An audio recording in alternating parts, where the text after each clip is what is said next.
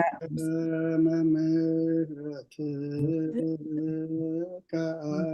አምላክነ ወአኮበከ አበሳነ በከመ ምሕረትከ አምላክነ وأكوبك مع بسانة بكم مرتك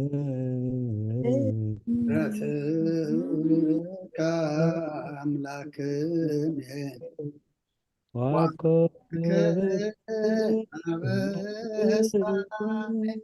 وقويتا بقعات قورنا مجال خمزيلنا خنصلي بسمايتنا برقنا تقاي قداس من قصات مسا واركان تاب سمايكم دمان دريكم عليت مقبنا على مهبنا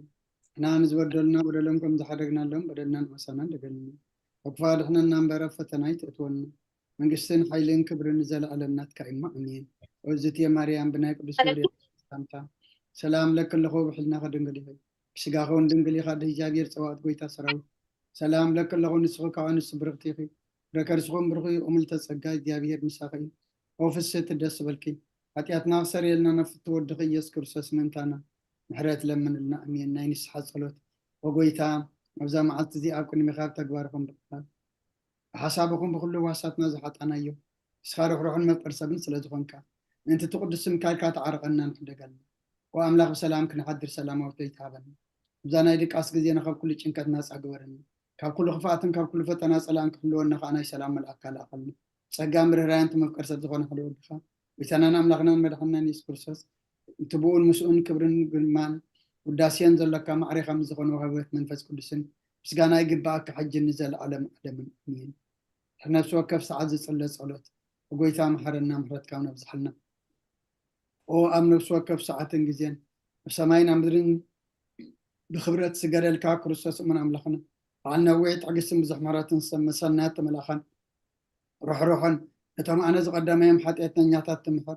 حتى بنسحات مليس بيوت كنا برمبرمات زيت للي من تصب ينزل تفاص مايات كرهبه وكلنا بدحنا تتعدن وقويت أبدا سعزي أنا بكل ساعات لما أنا نتقبل وتناك أنا علنا إزازات كان قبر مرحنا أنفسنا قدس سجانا حساباتنا ننسي تمنيتنا ونسمر ما منافوس حتياتنا هذا قلنا كاب كل خفاء حزن سكعات برد عنا قلونا نكون نقب قدسان ملاك تحلونا ناودت امنت كان من رحمتي نابت زي مرمرن زي وسان فتات كان بس احد لنا سخان زي العالم بروخي امين وقويتا بقعات قرنا مسكانا كم زيلنا خنصلي بسمايات نبرابونا سمكاي قدس من قصفات مس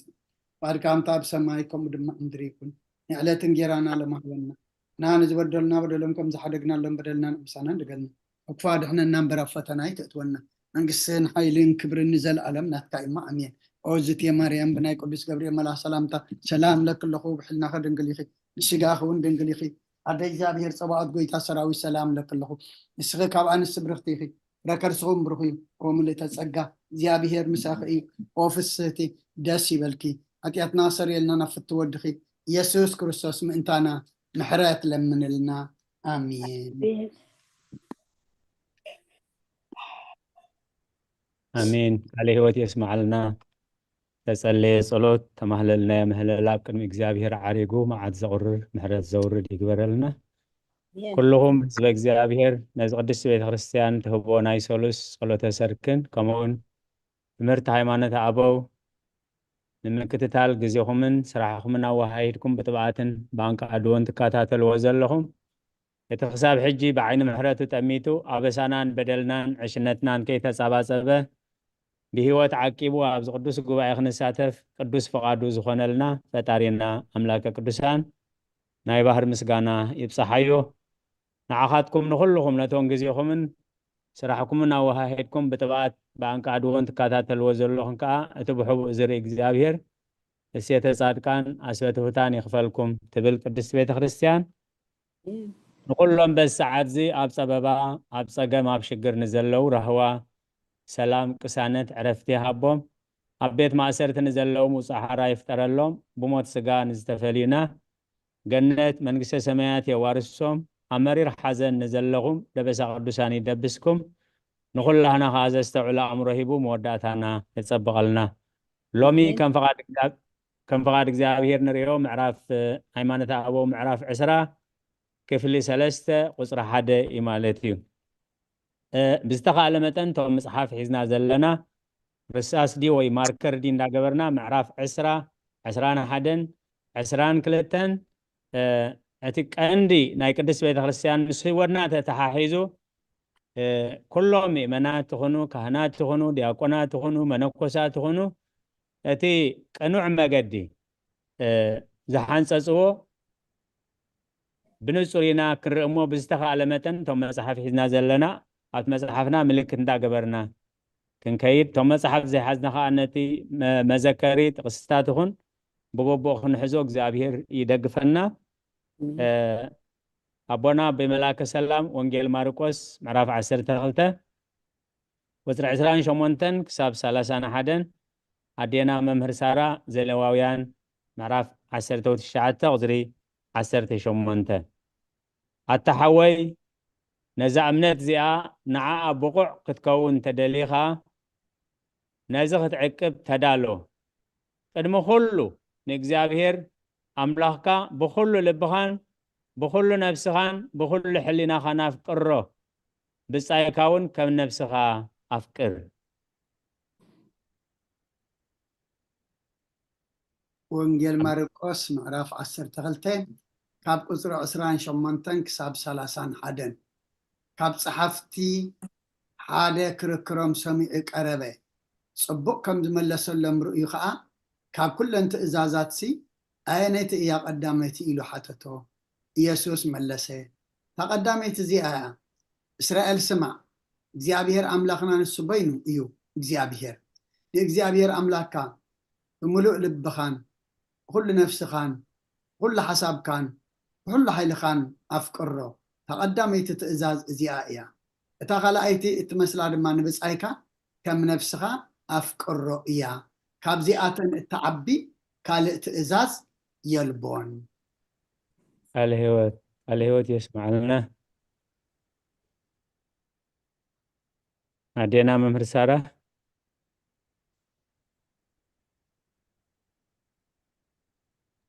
الشاب مرقيتا زليواويان معرف 19 قصر 10 شمونتن ندق حزبخا هنا ايتفدن ايتقيمن نبصايكا كم رأسخا دعافتو أنا እግዚአብሔር إيه الهوت يسمع لنا ስለዚህ እታ 10 ትእዛዛት እግዚአብሔር ንፈልጠና ጎይታ ኢየሱስ ክርስቶስ እታ ቀዳመይትን ዓባይን ትእዛዝ ኢልዋ መጽሐፍ ቅዱስ እታ ቀዳመይቲ ትእዛዝ እንታይ ተዳተባህልና ንእግዚአብሔር አምላኽካ ብኩሉ ልብኻን ብኩሉ ነፍስኻን ብኩሉ ሕሊናኻን አፍቅሮ ንብጻይካውን ከም ተኻላይትን ተመስላን ኢሉ ማለት እዩ እተን 10 ትእዛዛት እግዚአብሔር ተን 9 ኣብ ዘጸአት ምዕራፍ 10 ያን ዘለዋ እዚኣ ንብጻይካ ከም ነፍስኻ አፍቅር ዝብል ከም ዝርአ ዘለና ኣብ ዘለዋውያን እየን እተን አንቀጽ ብጻን ኣብ ወንጌል ማቴዎስ ምዕራፍ 5 ተን 9 ኾና ከለዋ ታሞድ 10ይቲ አንቀጽ ብጻን ግን ኣብ ወንጌል ዮሐንስ ኢና ንረኽባ ማለት ሓራይ ቁጽር 2 ኣብተና ረዘነት ዘጸአት ምዕራፍ 10 ምዕራፍ 10 ካብ 13 ክሳብ 18 ሓብትና ህይወት ማቴዎስ 5 ካብ 21 ክሳብ 48 ኣዴና ኤልሳቤጥ መልእኽቲ ያዕቆብ ምዕራፍ 2 ካብ 2 ክሳብ 12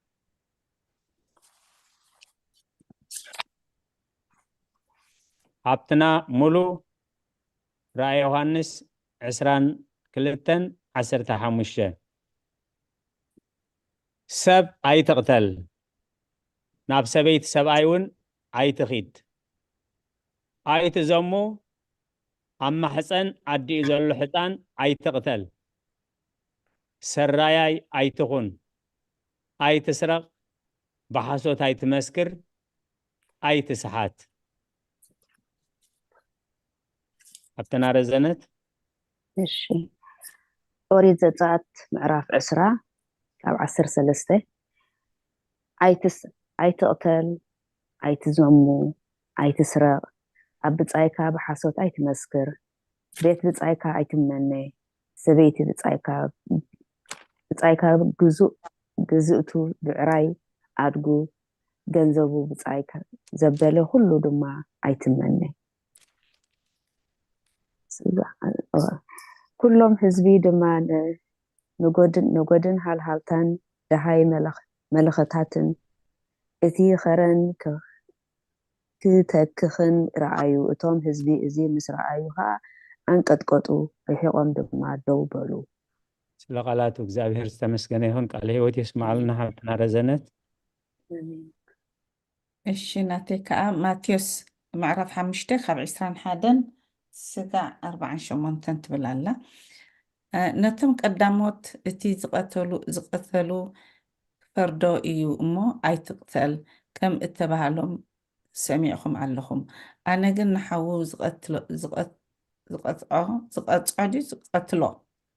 ዘበለ ዝቁጥዖ ዘበለ ኩሉ ክፍረዶ እዩ ንሓዉ እታ ተኸዳና ጨርቂ ዝበሎ ድማ ኣብ መጋበእያ ክፈርዶ እታ ዓሻ ዝበሎ እውን ንገሃኖም ሓዊ ክፈርዶ እዩ ይብለኩም ኣለኹ እምበኣርከ መባእካ ናብ ሰውኢ እንተ ኣምፃእኻ ሓዊኻ ሓዚኑልካ ምህላውካ እንተ ሓሰብካ ነቲ መባእ ኣብኡ ኣብ ቅድሚ መስውኢ ሕደጎ ሂድ ቅድም ምስቲ ሓዊኻ ተዓሪቃ ድሓር ድማ ነቲ ድሓር ድማ ተመሊስካ መባእኻ ኣቕርብ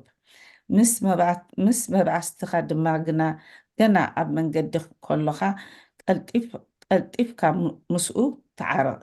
እንተዘይኮይኑ እቲ መባእስትኻ ንፍርዲ ሓሊፉ ከይህበካ ፈራዳውን ንገሊያኡ ናብ ቤት ማእሰርቲ ከዓ ተኣቱ ኣብታ መወዳእታ ጎድራኖጤን እንታይ ማለት እዩ ጎድራንቴን ከምዚ ዓይነት ሳንቲም ዓይነት ገንዘብ ማለት እዩ ታዝናእሰት ሳንቲም ማለት ክሳዕ እትፈዲ ካብኡ ከም ዘይትወፅእ ብሓቂ እብለካ ኣለኹ ነቶም ቀዳሞት ኣይትዘሙ ከም እተባሃሎም ሰሚዕኹም ኣለኹም ኣነ ግን ንሰበይቲ ክብህጋ ዝጥምት ከሎ ብልቡ ፈፂሙ ኣብኣ ዘመወ ይብለኩም ኣለኹ የማነይቲ ዓይንኻ እንተ ሓስሓተትካ ካብኣ ጉጥጉጥካ ደርብያ ብዝብሎ ስጋኻ ኣብ ገሃነም ካብ ዝኣቱሲ ሓንቲ ኣካልካ እንተ ጠፍአ ይሕሸካ የማነይቲ ኢድካ እንተ ኣስሓተት እውን ካባኻ ቆሪፅካ ደርብያ ብዘሎ ስጋኻ ኣብ ገሃነም ካብ ዝኣቱ ሓንቲ ኣካልካ እንተ ጠፍአት ይሓይሽ ንሰበይቱ ዝፈትሓ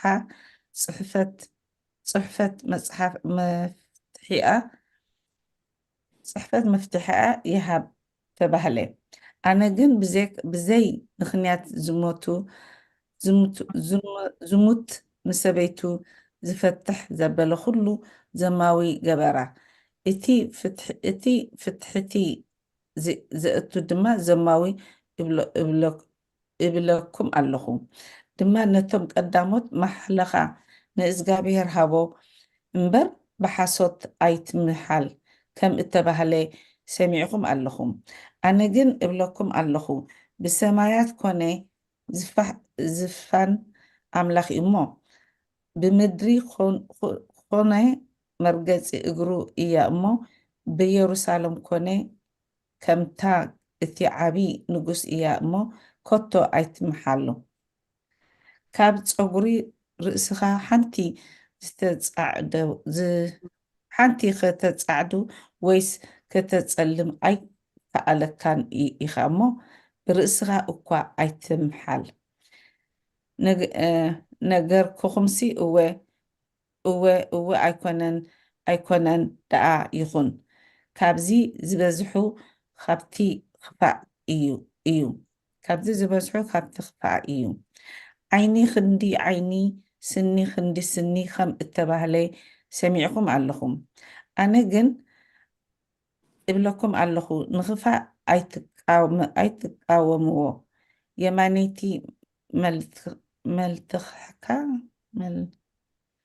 የማነይቲ መልትሕኻ ንዝወቅዓካ ግና እታ ካልአይቲ እውን ምለሰሉ ነቲ ክመጎተካ ጠምሽካ ነቲ ዝምጉተካ ቀምሽካ ከዓ ክወስድ ዝደሊ እታ ክዳንካ እውን ሕደገሉ ሓደ ምዕራፍ ንዝሓሰበካ ክልተ ምዕራፍ ሙሉእ ኺድ ንዝልምነካ ሃቦ ካባኻ ዝልቃሕ ንዝወስድ እውን ኣይትኽልኣዮ ብስኣይካ ፎቶ ፀላኢኻ ፀላኢ ከም እተባህለ ሰሚዕኩም ኣለኹም ኣነ ግና እብለኩም ኣለኹ ፀላእትኩም ፍተው ንዝረገምኩም መርቁ ውሉድ እቲ ኣብ ሰማያት ዘሎ ኣቦኹም ምእንቲ ክትኮኑ ንሱ ንኽፍኣትን ንህይወትን ፀሓይ የብርቕ ንፃድቃንን ንሓጢኣንን ድማ ዝናም የዝንም እሞ ንዝፀልእኹም ፅቡቅ ግበሩ ሳላቶም ዝፀርፍኹም ዝሽግርኹም ፀልዩ ነቶም ዝፈትውኹም እንተፈተኹም እንታይ ዓስቢ ኣለኩም ተገወትስ ከምኡ ዶ ይገብሩ ኣይኮኑን ንሕዋትኩም ጥራይ ብፅቡቅ እንተተቐበልኩም እንታይ ሓለፋ ገበርኩም ኣህዛብሲ ከምኡ ዶ ኣይገበሩን ይገብሩ ኣየለውን እምበኣርከ ከምቲ ሰማያዊ ኣቦኹም ፍፁም ዝኾነ ንስኻትኩም ፍፁማት ትኩኑ ኣሜን على هيوت يسمع لنا أدينا مسارة أدينا إنسابيت يا غريتا انت معرف يعقوب معرف كلته خاب كلته 17 خلته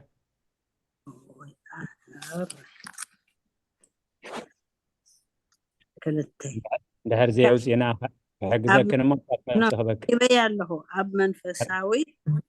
ناخبكم حدا بعل قلبت ورقي صوري كدان تخدني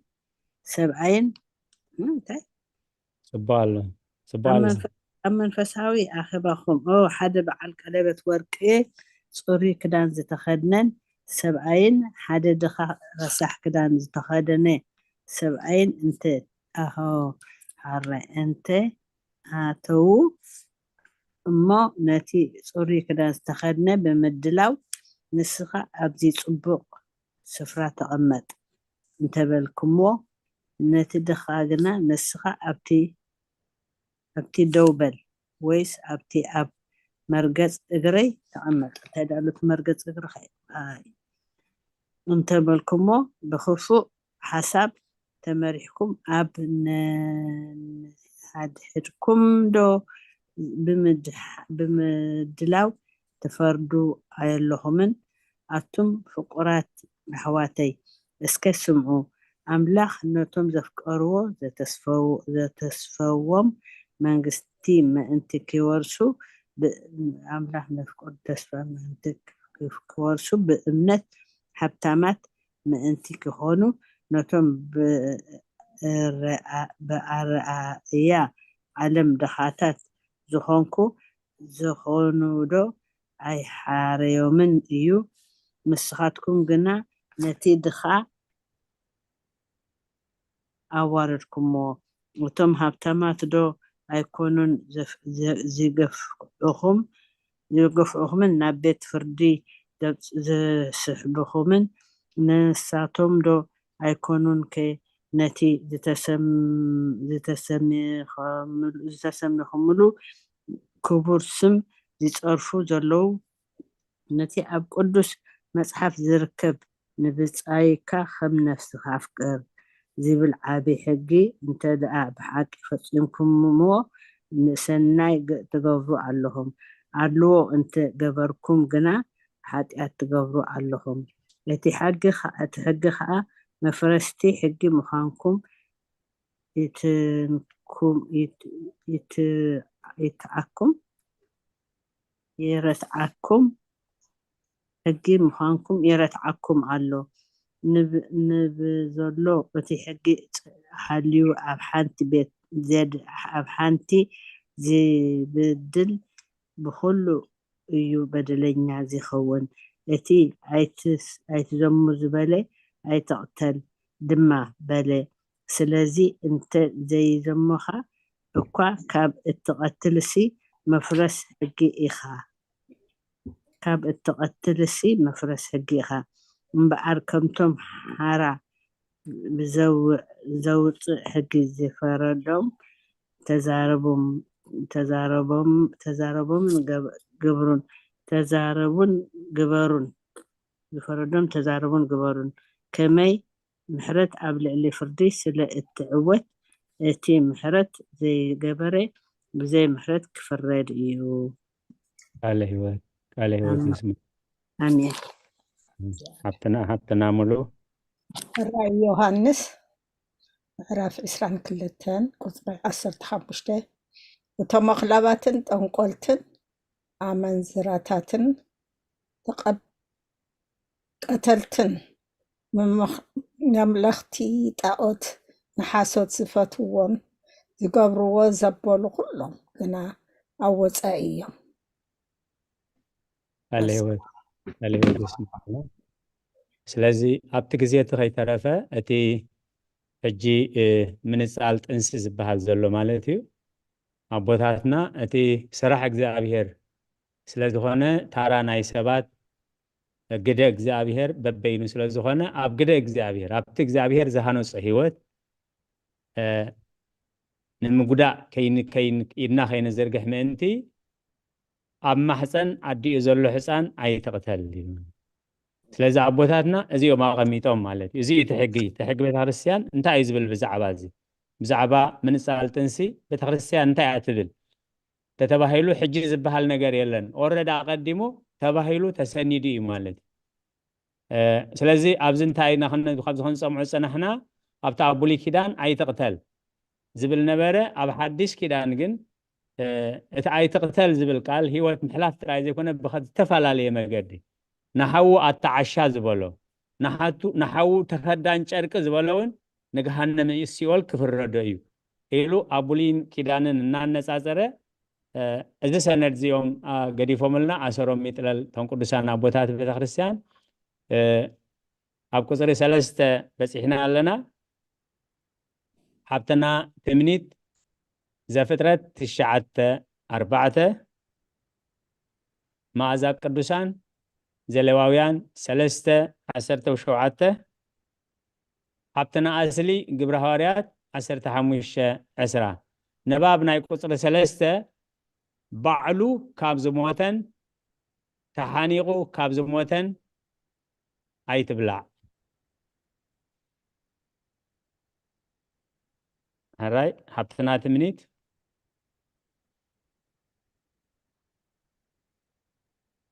حبتنا تميت يخذ الله من البات الزارب تنبب انت اللي خي اوكي خلاص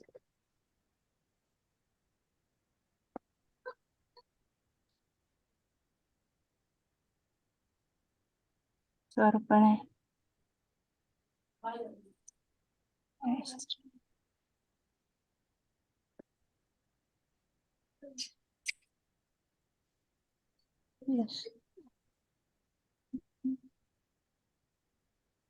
زفترة شعته 4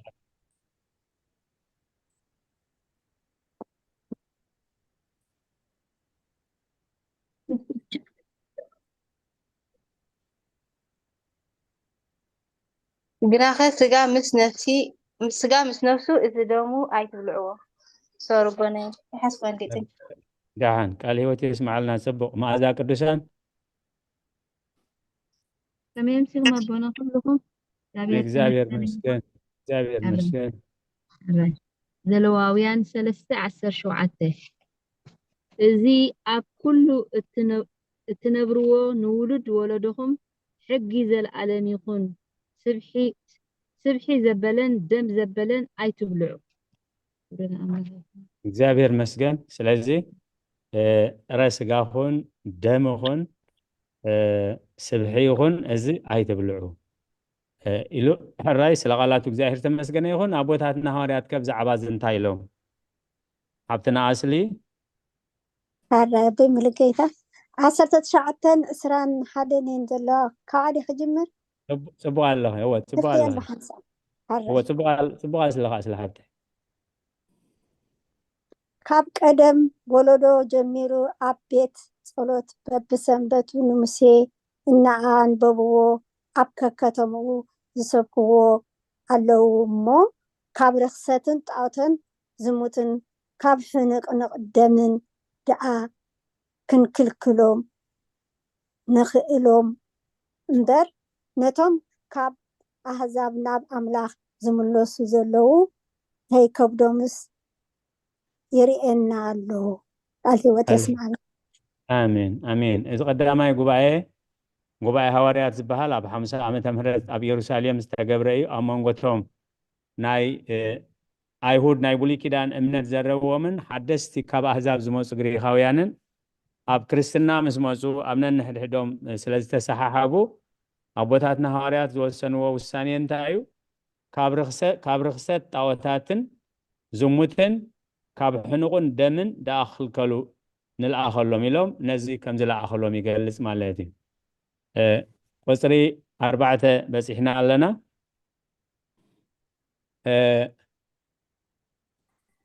ሓውና ግርማይ ማቴዎስ 7:17 ሃብተና ዕልልታ ቆላስዩስ ምዕራፍ 2 ካብ 7 ክሳብ 9 نباب قصر بعته زخانة سب كابز هايمانو زيا فتوص كيس حتى كاتا تنكق استوعب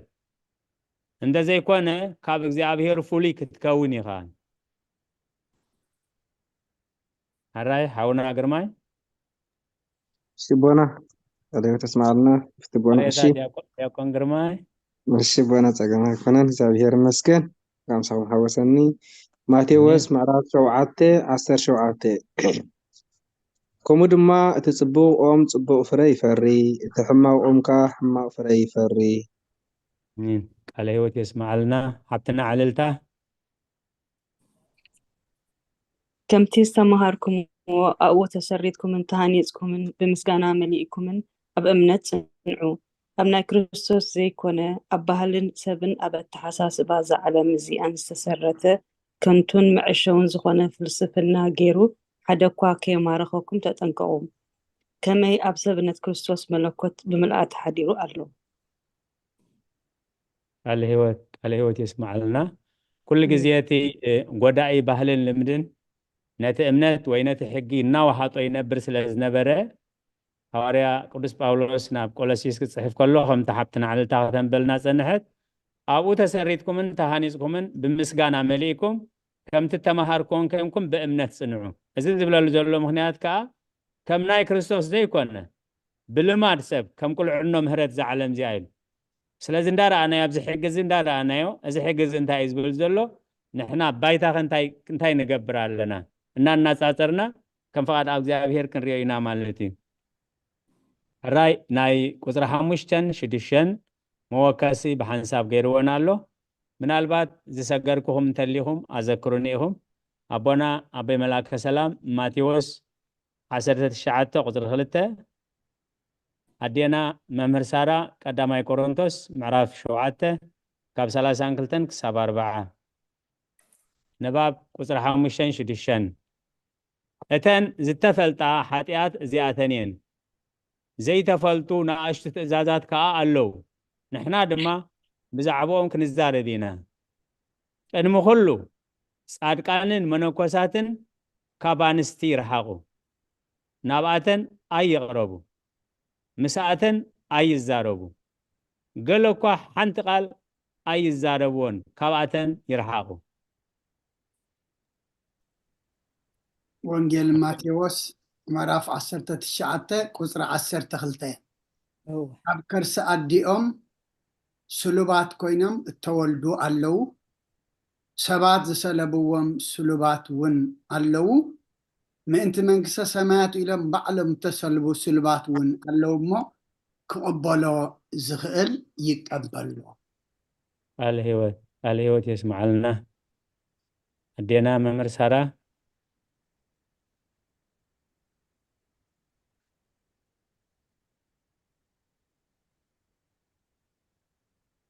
ኣዴና መምህር ሳራ ሚት ይኹን ዘለኽን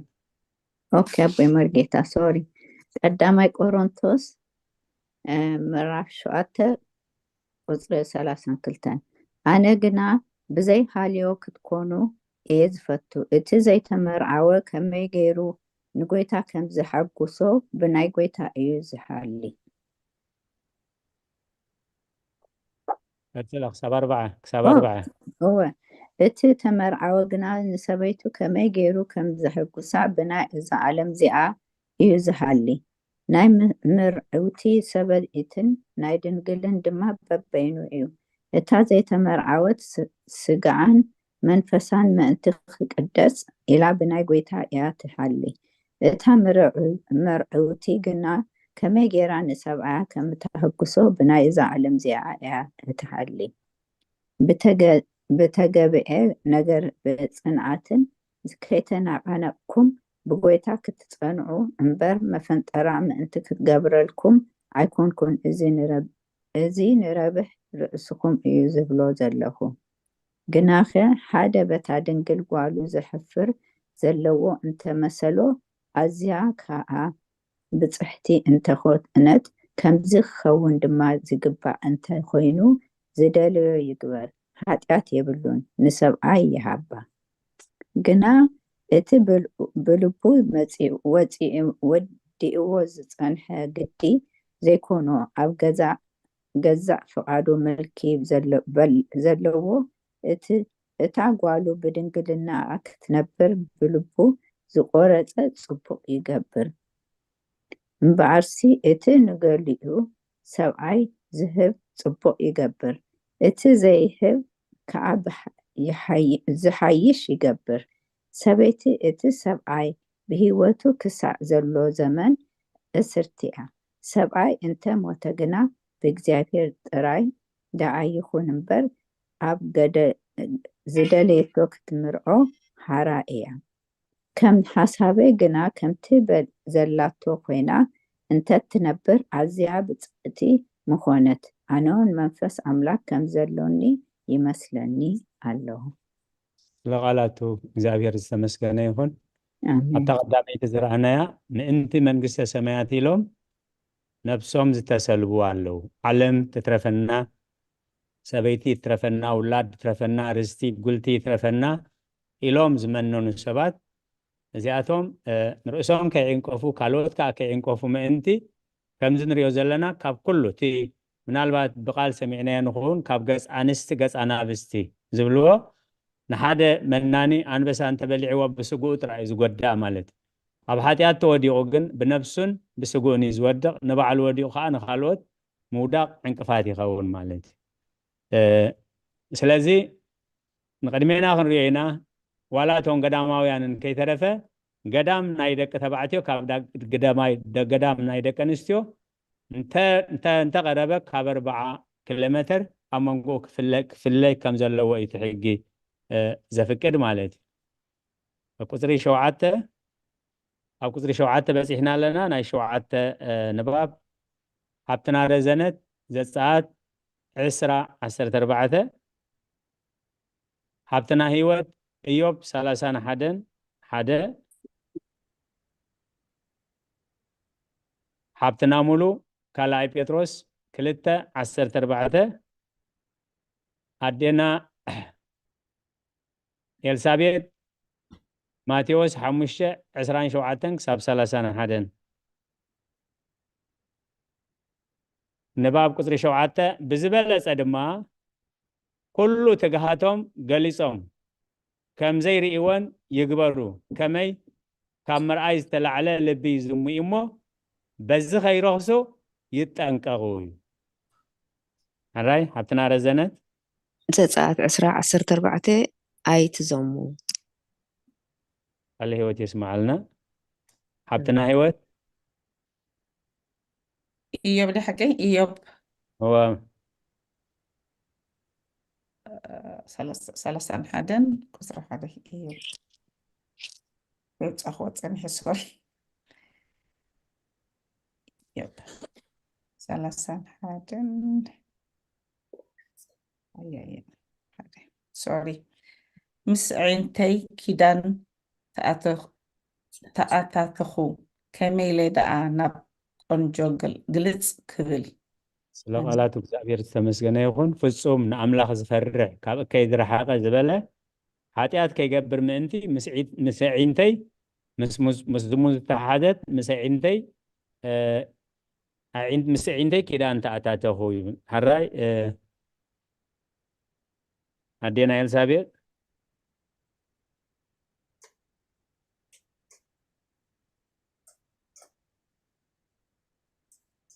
ማቴዎስ 5:27 ክሳብ 31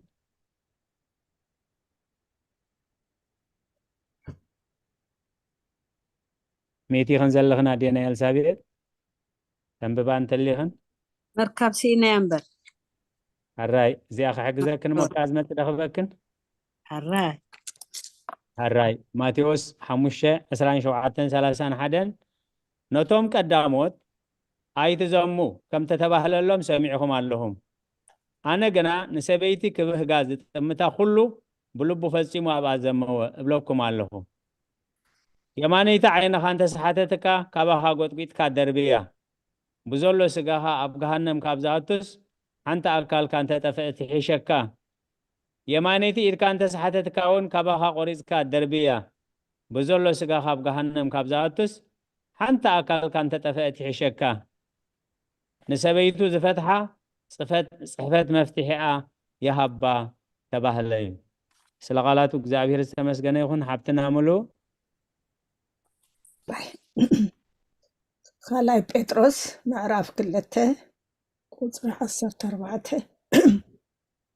ዝሙት ዝመልኦ ካብ ሓጢኣት ከዓ ዘየቋርፃ ዕንቲ ኣለዎኦም ነተን ዘይፀንዓ ነፍሳት ይሓብልዎን ስስዐ ዝለመደ ልቢ ኣለዎን ደቂ መርገም እዮም ስለ ቃላቱ እግዚአብሔር ዝትኾን ካብቲ መምርሒ ናይ እግዚአብሔር ካብቲ ሕጊ ናይቲ ቤተክርስትያን እንድሕር ንእሽተይ ወፂኻ ግን ናብዚ ዓይነት ዝተኣቱ ንርእስኻ ትዕንቀፍ ንኻልኦት ሰባት ትዕንቅፍ ንኩሉ ምክንያት ውድቀት ትኸውን ማለት እዩ ካብዚ ከም ዝሰውረና እግዚአብሔር ክሳብ 10 ዘሎ ሓደ መወከሲ ገይሩሉ ኣሎ ኣብተና ትምኒት ምሳሌ ሰሎሞን ትምኒት ምሳሌ ሰሎሞን 24 ካብ 21 ክሳብ 25 መዓዛ ቅዱሳን ማቴዎስ 5 ካብ 33 ክሳብ 38 ኣዴና ትራሓስ ወልዱ ሮሚ 12 ካብ 10 ክሳብ 21 ሓብትና ኣስሊ ያዕቆብ ምዕራፍ 1 ቁፅሪ 8 ሓውና ዲያቆን ግርማይ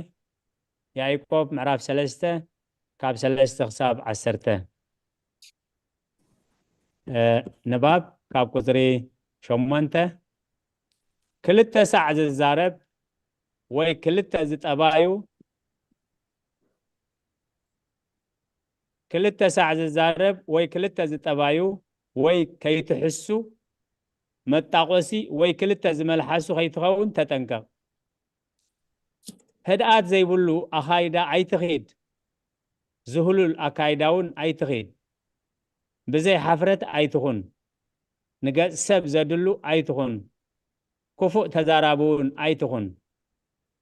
ኣይትጻረፍ ዘረባ ባጫ ኣይትዛረብ ኣይትራገም ከቶ ኣይትምሓል ቃልካ እወ እንተኮይኑ እወ እንተ ዘይኮነ ከዓ ኣይኮነን ይኹን እሺ ስለ ቃላቱ እግዚአብሔር ዝተመስገነ ይኹን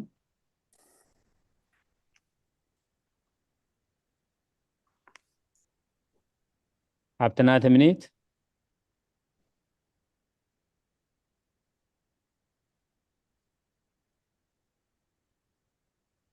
أكون أبونا مثال سلام أب أوريتي مش هو سرد حنك حق زي كيف تمتص خبك الراي مثال سلامون 24 كاب 21 كساب 25 ودي نእግዚአብሔርን ንንጉስን ፍርሃዮም ምስ ዓለወኛታት ኣይትጸምበር ብድንገት መዓት ከወርዶም እሞ ንጥፋት ክልቲኦም መን ይዝፈልጦ እዝውን ካብ ጠቢባንዩ ኣብ ፍርዲ ኣድልዎ ምግባር ሰናይ ኣይኮነን ነቲ በደለኛስ ጻድቕ ኢኻ ዝብሎ ህዝብታት ከረግምዎ ኣህዛቡን ክፍንፍንዎ እዮም እቶም ዝግስጽዎ ገና ደሓን ክኾኑ እዮም ኣብ ልዕሊኦም በረኸትን ጽቡቕ ዕድልን ክወርድ እዩ ስለ ቃላቱ እግዚአብሔር ዝተመስገነ ይሁን ኣብራይ ሃብትና መዓዛ ቅዱሳን أبونا مرجيتا يقرتا إندا زوركي أنميت مقبار أبياتنا سوري يا منكو عليكم الراي ده صبغ دحان الراي أنا ماتيوس حمشته سلسان حمشته عندهم الكومني ماتيوس حمشته الشحن لكن أنا حاسس إنها بيوت سلاسان شمونتن قال حمشته سلسان شمونتن حرة أب سلاسان سلسان ساب سلاسان شمونتن معرف حمشته سلسان سلسان يا خير يدقفكم أبنا آمين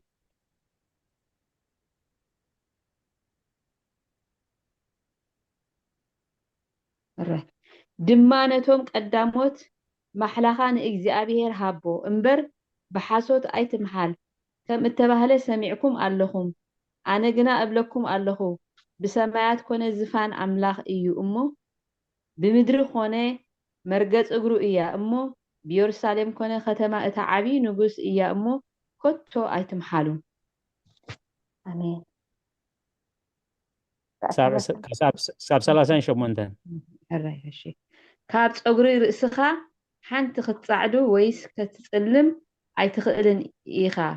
እሞ ብርእስኻ እኳ ኣይትምሃል ነገርኩምሲ እወ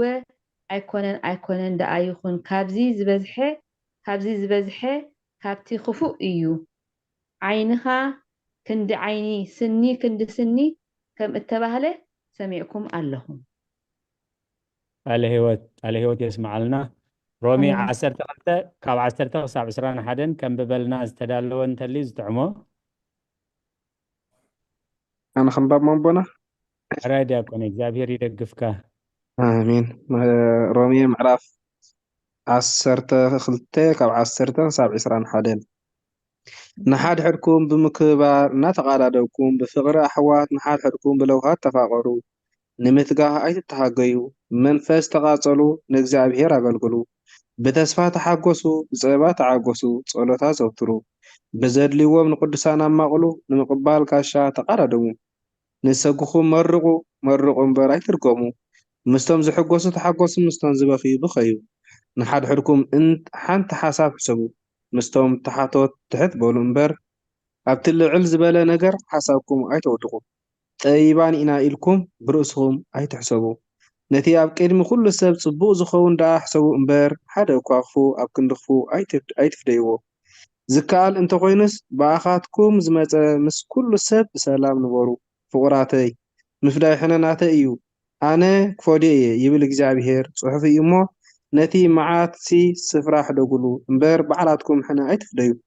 ጸላኢኻ እንተጠመየ ግና ኣብልዓዮ እንተጸመእ እውን ኣስትዮ እዚ ምግባርካ ጉሁር ሓዊ ኣብ ርእሱ ክትእክብ ኢኻ ነቲ እከይ ደኣ ብሰናይ ጌርካ ሰዓሩ እምበር በቲ እከይ ኣይትሰዓር ኣሜን ለቃላቱ እግዚአብሔር ዝተመስገነ ይሁን ሃብትና ኣስሊ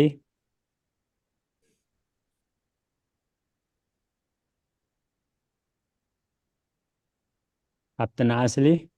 ሃረ ብምርጌታ ሸውዓተን ብሓንሳብ ጽቡቅ አለ በሐንሳብ አንብቤን ጽቡቅ አለ አራይ ቃል ህይወት يسمعلنا ያዕቆብ ሓደ ምዕራፍ 1 ቁፅሪ 8 ክልተ ዝልቡ ሰብኣይ ብኩሉ መንገዱ ጽኑዕ ኣይከውንን እዩ እሞ እቲ ከምዚ ዝመስል ሰብ ካብ ጎይታ ገለ ዝቕበል ኣይመስሎን። يمسل قال هيوت يسمع لنا ኣሜን። ይቅርታ يعقوب طبق الله إن يعقوب سلسته نحاونا قرماي هبه دياكون قرماي هبه نيره سلا زنببه من البات علل تحبتنا عند حرز تعمك وهينو يعقوب سلسته خاب سلسته 17 سلو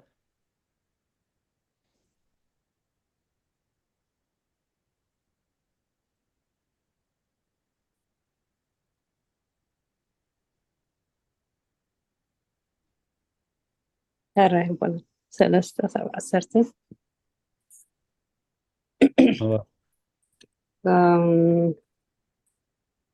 እነሆ ኣፍራስ ምእንቲ ክእዘዙና ኢልና ልጓም ኣብ ኣፎም ንገብረሎም ንብዘሎ ኣካላቶም እውን ብእኡ ይነቕንዖ እነሆ መራኽብ ድማ ክንዲዚ ዝዓብያ ከለዋ በብርቱዕ ንፋስ እናተኸብከባ ናብቲ ፍቓድ መራሒ ዝደልዮ ብንእሽቶ ስካን ይቃንዓ ከምኡ ድማ ልሳን ንእሽቶ ኣካል ክነሳስ ብዓብይ ነገር ትምካሕ እነሆ ንንእሽቶ ሓዊ ክንደይ ዓብይ ዱር ዘይተነድድ ልሳን እውን ሓዊ እያ ናይ ክፍኣት ዓለም እያ እታ ንሙሉእ ሰብነት እትምርዝ ክፍሊ ኣካላት ንሙሉእ ጉዕዞ ናይ ህይወት እውን እተቃፅል እያ ንገዛ ርእሳ ድማ ብገሃነም እሳት ዝተሓረረት እያ ኩሉ ዓልየት እንስሳን ዓዋፍን ለመም ዝብል እንስሳን ባሕርን ብሰብ ይግዛእ ተገዚኡ እውን ኣሎ ንልሳን ግና ካብ ደቂ ሰብ ክገዝኣ ዝኽእል ሓደ እኳ የልቦን ንሳ ዘይተዕርፍ እከይቲ ዝቐትል ሕንዚ ዝመልአት እያ በኣጌርና ንጎይታና ነቦናን ነመስግን በኣጌርና እውን ነቶም በምሳል ኣምላኽ ዝተፈጥሩ ሰባት ንረግም ካብ ሓደ ኣፍሲ ምስጋናን መርገምን ይወፅእ ኣሕዋቴ እዚ ከምዚ ክኸውን ኣይግባእን እዩ على هيوت يسمع لنا سلقالات እግዚአብሔር ዝተመስገነ ይሁን ኣብ ናይ መዝሙር ግዜና በፂሕና ኣለና ሓውና ዲያቆን ግርማይ እንኳዕ ሰላም መጻኻ ዝጥዕም ተኮይኑ መዝሙር ክትዝመረልና ንዓኻ ንዕድመካ ኢና ሽቦና እግዚአብሔር መስገን ቃለ ህይወት ይስማዓልና ዝተማሃርናዮ ኣብ ልብና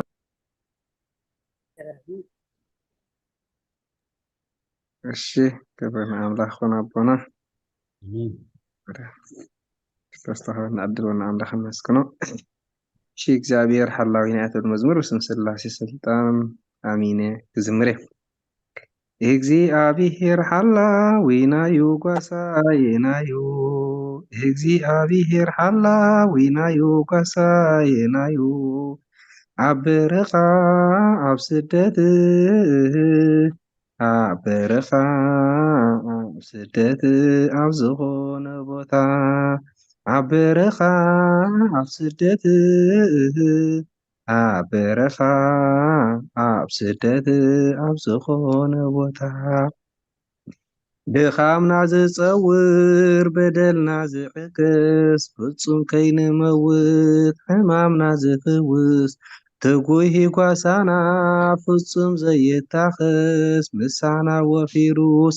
ምሳና ዝምለስ እግዚአብሔር ሓላዊናዩ ጓሳይናዩ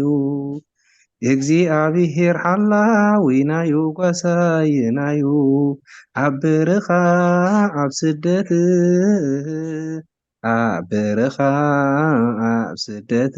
ኣብ ዝኾነ ቦታ ኣብ በረኻ ኣብ ስደት ኣብ በረኻ ኣብ ስደት ኣብ ዝኾነ ቦታ እስከ ንዘክሮ ዘሕለፍናዮ ህይወት ተስፋና ኣኽቲሙ ክንምለስ ካብ ሞት ትማሊ ውሑዳት ሎሚ ኣዕላፍ ኮይና ስራሕ ኣምላኽናዩ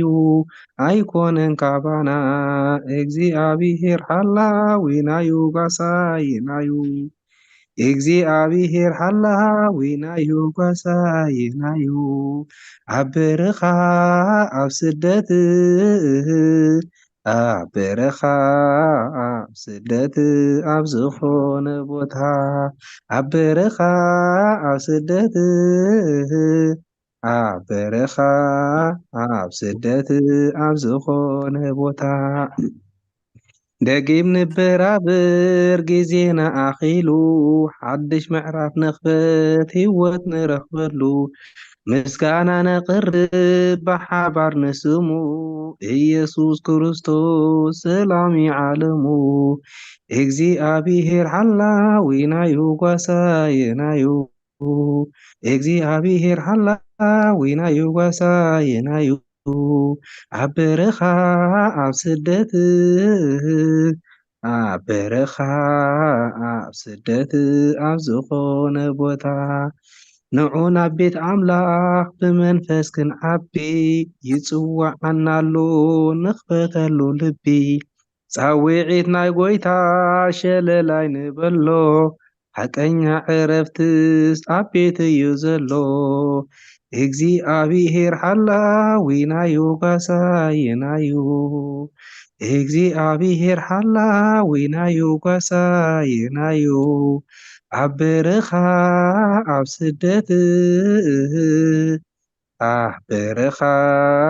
ኣብ ስደት ኣብ ዝኾነ ቦታ ኣሜን። ስለ መዝሙሩ እግዚአብሔር አምላክ ክበር ይመስገን። ቦና ስለታኩን ዕድል ይመስገን። ዘመን አገልግሎት ክንባረኻ ቦና አሜን አሜን። ኩሉ ጊዜ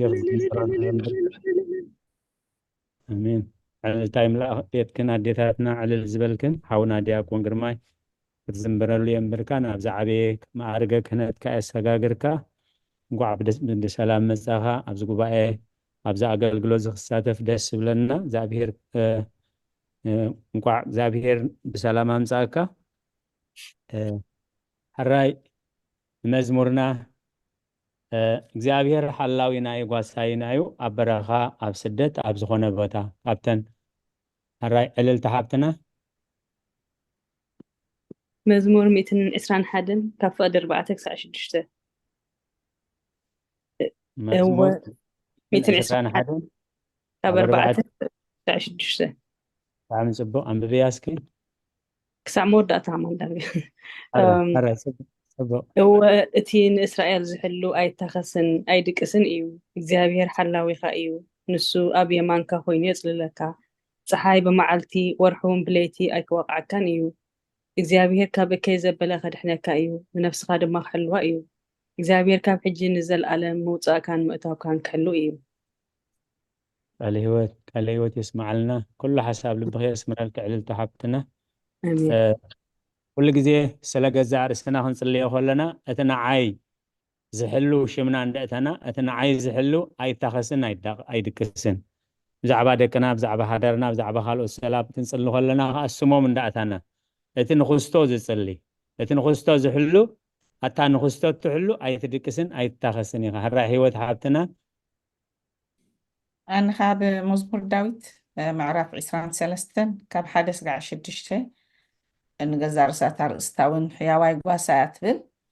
እግዚአብሔር ጓሳያ እዩ ዝጎድለኒ የብለይን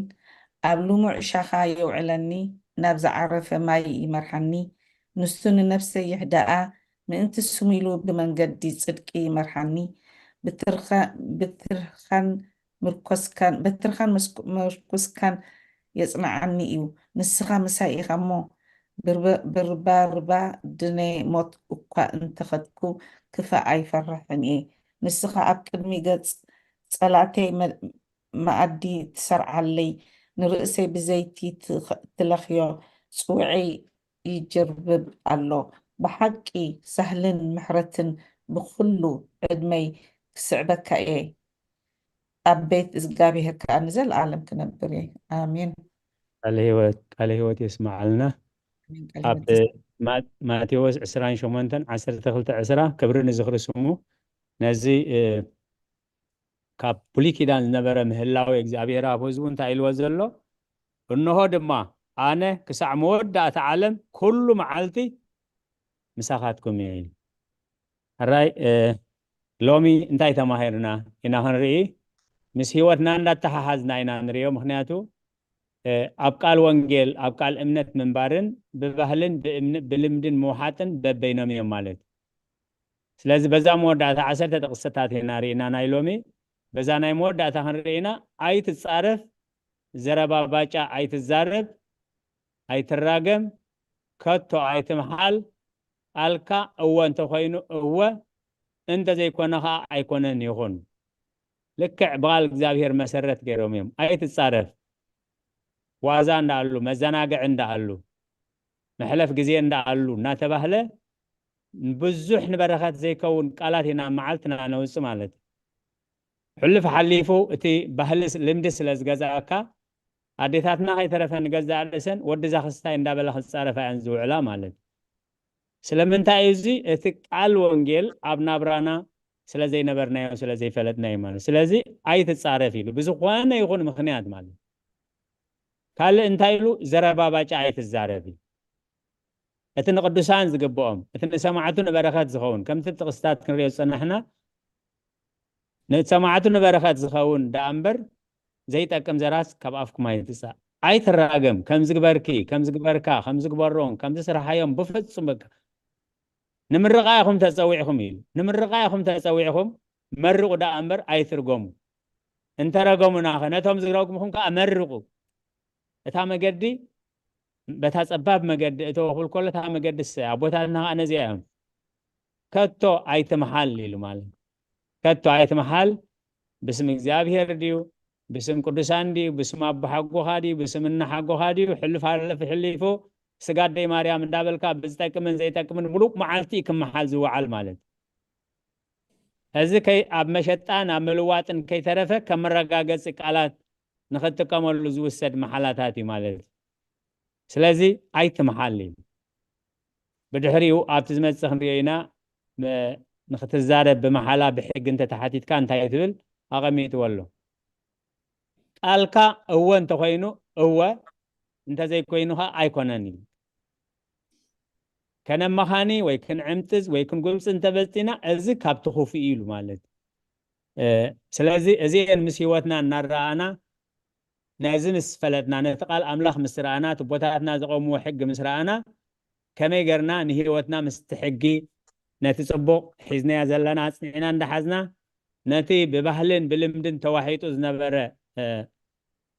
قال وانجيل كما يقرنا نتي زيد الله علينا نتقنع مسمر نمسي علامه سلازي كابتن عسرت تقستات لو ما انت زنببنين زين ينموت تجزينا يغبايين اب غباي خبكمي ابز معالتزي اذا تماهيره اذا استنتينا نبلو وي اذا ايبرهن اذا خبرحالنا نبلو انتلو ناي غباي تجزي ناب غباي وفي الله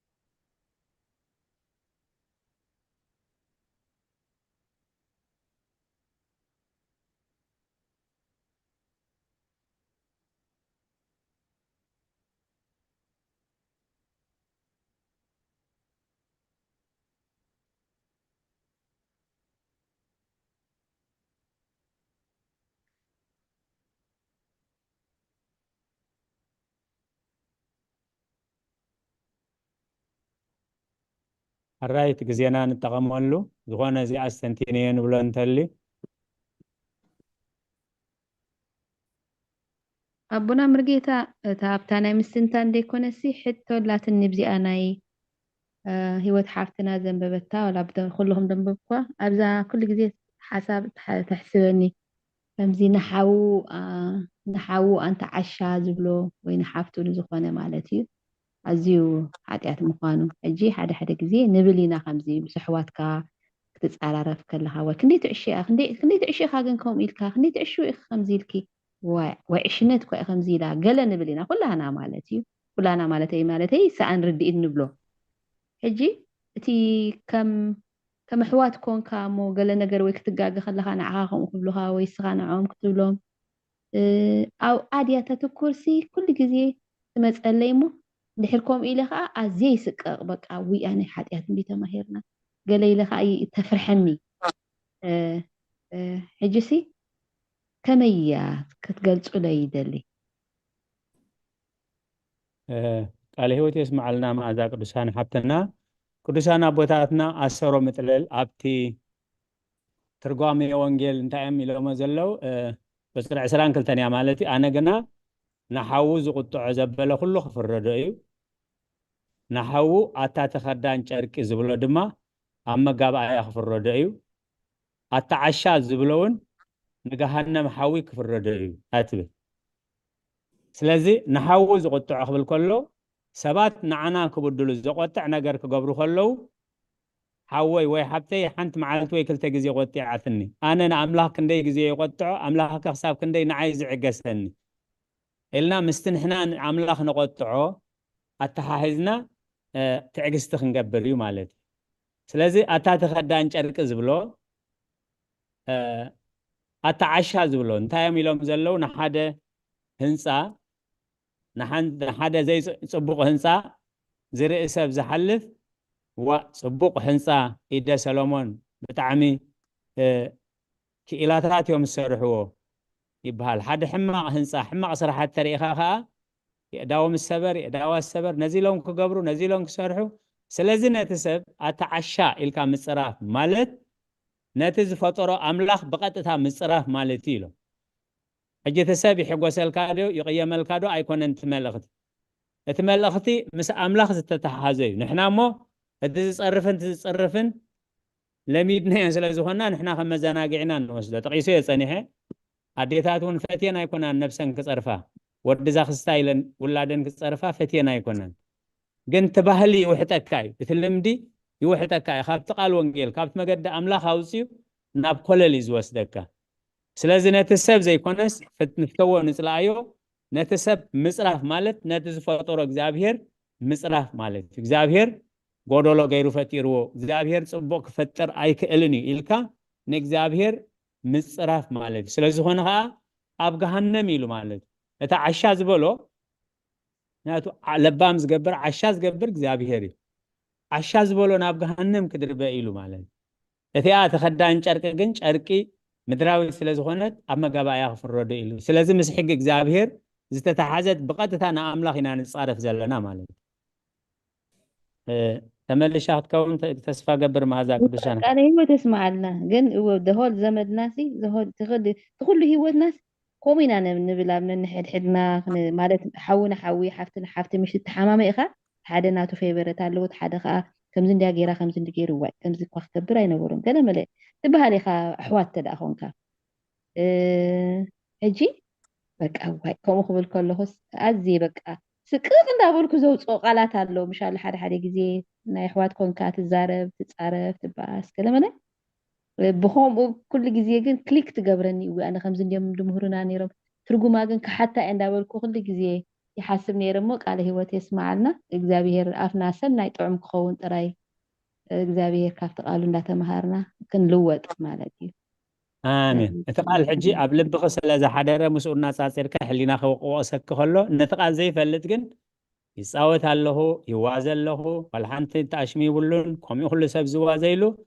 ቂር ዋላ ሓንቲ ቂራ ይብሎን እዩ ፅቡቅ ከም ዝገብር ዘሎ ብውሽጢ ተሓጉሽ እዩ ዝገብሮ እግዚኣብሔር መስገን እታ ቃል ሓቂ ኣብ ልብኺ ስለ ዝተተኽለት ግን በታ ቃል ሓቂ መዚንክ ዝኾነ ፀርፊ ዝኾነ ባጫ ዋዛ ክትወፅእ ከላ ግን ኣብ ሕሊናና እዚ ክመፅእ ከሎ ናይ ብሓቂ ዓብ ነገር እዩ ማለት እዩ ቃለ ሂወት የስማዓልና ቦና ኣሜን ኣሜን ንኩላህና ቃለ ሂወት የስማዓልና ሕራይ ካልኦት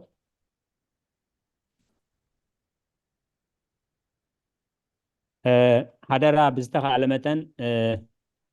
ምዕራፍ 22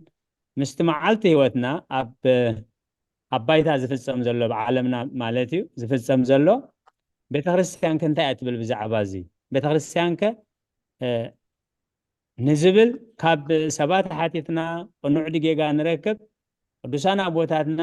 ኣብ ሃይማኖት ኣበው ኣብ ምዕራፍ ክንዲዚ ከም ዝቐሚጦም ኣለዉ ነዚ ምዕራፍ እዚ ከዓ ከም መፅሓፍ ቅዱስ መወከሲ እዝን ገይሮምሉ ኣለዉ ኢልና ክንምልስ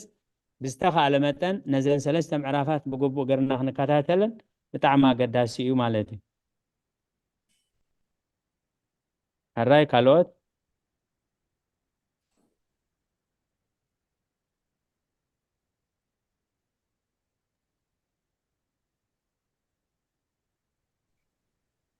أبونا قال هي وتسمع لنا حتى حتى لاتني بزانا يقطر شدشته ቅድሚ ኩሉ ጻድቃንን መነኩሳንን ካብ ኣንስቲ ይርሓቑ ናብኣተን ኣይቕረቡ ምስኣተን ኣይዛረቡ ገለ እኳ ሓንቲ ቃል ኣይዛረብዎን ካብኣተን ይርሓቑ ትብል ደላ እዚኣስ ንኩሉ መነኩሳት እያ ትምልከት ዋላስ እዞም ባሕታውያን ንብሎም እያ ትምልከት እዚኣስ ኣይተረድአትንን ኣላ እሞ ትገልፁልና ንኩሉ መነኮስ እያ ትምልከት ማለት نزخونا منكوس مالت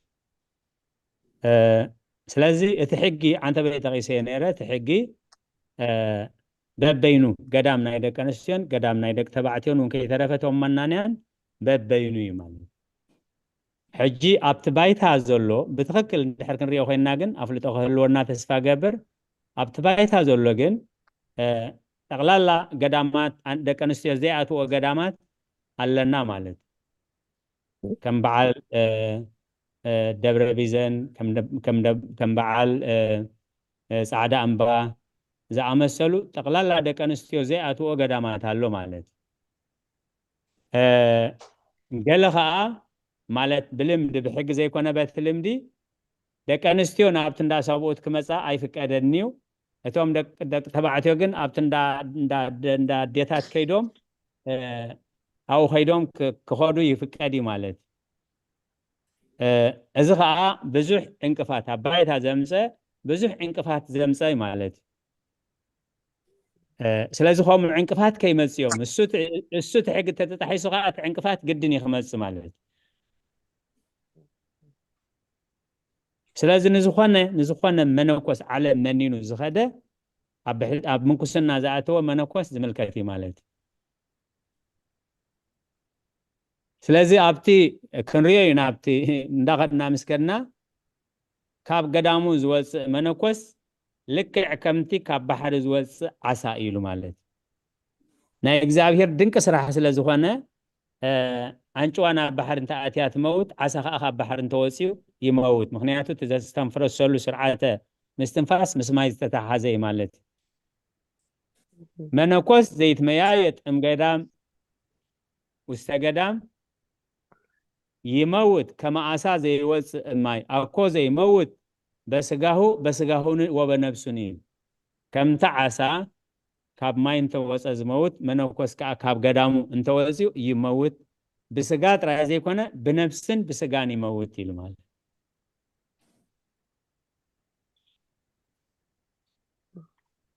تملي شاخت كون تسفى قبر قال هو تسمع لنا تملي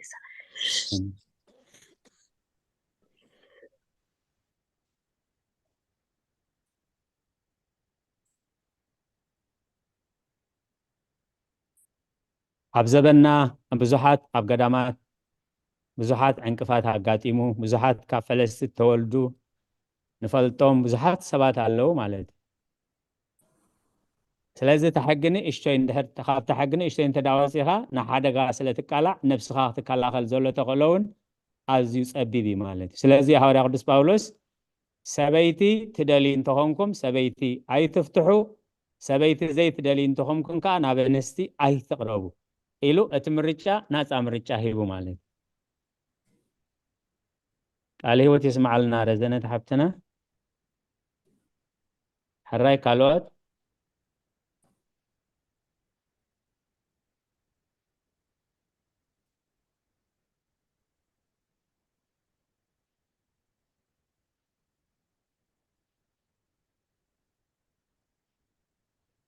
حراي تقزينا نتقمل الغرب دقائق على أنا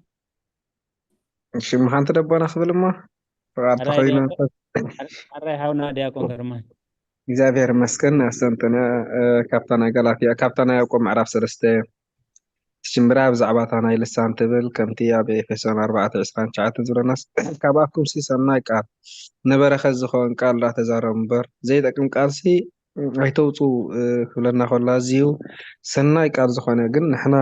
ከምቲ ዝበልኩም ኣብተብል ብልምዲ ብዙሕ ነገራት ኢና በቃ ኣብ ዋዛ ድዩ ኣብ ዕላል ድዩ ንእግዚአብሔር ዘይኽብር ንሕዋትና ዘይኽብር ይተሓወሰና ብኡ ዝኣመሰለ ከዓኒ ናብ ክፉእ ገፅ ወስደና ካብ እግዚኣብሔር እውን ይፈልየና ስለዝለም ደና ማለት ዝተፈላለዩ ምስ ማሕዋትና ዲ ምስ ዕሩኽትና ዲ ንዛረቡ ኣብ ክንዲ ካብ ቃል እግዚአብሔር እንዳዓልና ሰና ነገራት ወይ ጥዑም ቃላት ክንዛረብ ከምዚ ዋላ ፀርፊ ይኹን ዋላ ዝተፈላለዩ ኢና ንዛረብ ግን ልማድ ሒዝና ከዓኒ ከምቲ ዝብል ኣብቲ ናይ ካብ ሓደ ኣፍሲ ምረቓ መርገምን ይወፅእ ኣሕዋተይ እዚ ከም ዝኸውን ክኸውን ኣይግብኦን እዩ ዝብለና ክልተ ቃላት ኢና ንዛረብ ኣብቲ ንእግዚአብሔር ነመስግን ውፅእ ኢልና እውን ካብ ቤተ ክርስቲያን እውን ኣብ ዝተፈላለዩ ምስቶም ኣሕዋትና ዕሩኽትናን ናብቲ ዋዛ ናብቲ ዘይጠቅም ቃላትን ክንዛረብ ከለና ብጣዕሚ የተሓሳስበኒ እግዚአብሔር ሰናይ ቃል ንእግዚአብሔር ዘኽብር ልሳን ክህልወና ክልተ ቃል ወይ እውን ክልተ ልሳን ዘይኮነስ ሓንቲ ልሳን ክትህልወና ከምቲ ናይ ጎይታ ወላ ሓንቲ እኳ ሓጠ ዘይተረኽበ ንሕና እውን ነቲ ንዛረቦሲ ኣብ ቅድሚ እግዚአብሔር ዘኽብር ክኾነልና እግዚአብሔር ይደግፈና እዚኣ ብዛዕባ ብጣዕሚ ዘስተንትና ቃልያት ረሓን ሓንቲ ኣዝማጅ ጥራሕ ናታ ዝገልፅ ክደስ ትብለኒ መዝሙር ስለ ዘላ ተፈቂዱ ክንቦና ክዝመራ ማለት እቲ ጽቡቓት መዓልታት ክርኢ ዝደሊ ልሳኑ ካብ ክፉ ከናፍሩ ካብ ተንኮል ልሳኑ ካብ ክፉ ከናፍሩ ካብ ተንኮል ይከልክል እግዚአብሔር መስገን እቲ ጽቡቕ መዓልታት ክርኢ ዝደልሲ ልሳኑ ካብ ኩሉ ነገር ይጠንቀቕ ትብል ቃል ኣምላኽ እግዚአብሔር ኣምላኽ ኣብ ልበይ ኣብ ልቢ ኩልና ትንገስ ለኩልና ኣምላኽ ይመስገን ኣቦና እዚኣ ደስ ትብለኒ እግዚአብሔር መስገን ስታውን ዕደት ይመስገን ቃለ ሕይወት የስማዓልና ዝማሬ መላእክት የስማዓልና ጎይታናን መድሓኒናን ኢየሱስ ክርስቶስ ክብሪ ንዝኽሪ ስሙ ይኹን ኣብ ማቴዎስ 12 ኣፍ ካብ መልኣት ልቢ ይዛረብ ኢሉ ኣፍ ካብ መልኣት ካብቲ ቃል ኣምላኽ ወፂና እንታይ ይበሃል እንታይ ይግበር ኣሎ እንድሕር ክንሰምዕ ውዒልና ከምኡ ስለ ዝመልእ ኣእምሮና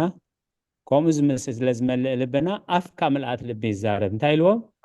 ክኳኣት ከለኹም ዋላ ፅቡቅ ክትዛረቡ ተደለኹም ፅቡቅ ክትዛረቡ ኣይትኽእልኹም ምክንያቱ ኣፍ ካብ መልኣት ልቢ እዩ ዝዛረብ ስለዚ ዝሰተናዮ ኢና ነጉስዕ ማለት እዩ ሰብ ነቲ ዝሰተዮ እዩ ዘጉስዕ ስለዚ ከዓ ንቃል እግዚአብሔር ለይትን መዓልትን ዝመራመሮ ሰብ ብፁዕ እዩ ከምቲ ኣብ ገንገን ወሓዝ ማይ ዝተተኽለት ብቃል ኣምላኽ እንድሕር ኮይኑ ዘረባና እውን ኣይንበኣስን ኢና ኣብ ነፍሲ ወከፍ ኣኼባና ኣብ ነፍሲ ወከፍ ገዛ ሰብኣይ ምስ ሰበይቲ ሓው ምስ ሓብቲ ቀልጢፍና ናብ ህውከት ንኣቱ እንታይ እዩ በቲ ብዓለም ዘሎ ህውከት ጌርና ስለንጅምር ዕላልና እዩ ማለት ኩሉ ግዜ ኣቦና ኣቦይ መላከ ሰላም እንታይ ዝብል ዘይንሰማዕ እኮ በቲ ዘየሰማዓና ስለንጅምር ይብሉ ነይሮም ኩሉ ግዜ ከማ ዝብሉ ኣቦና በቀሽ ወልደ ትንሳኤ ዘይመሰማዕና እንታይ ይመስለኩም በቲ ዘየሰማዓና በቲ ዘሰማዓና እሞ ንጀምር ነቲ ዘየሰማዓና ኣይንርከበሉን ኢና ኢሉ ስለ ቃላቱ እግዚአብሔር ዝተመስገነ ይኹን ሓራይ ካልኦት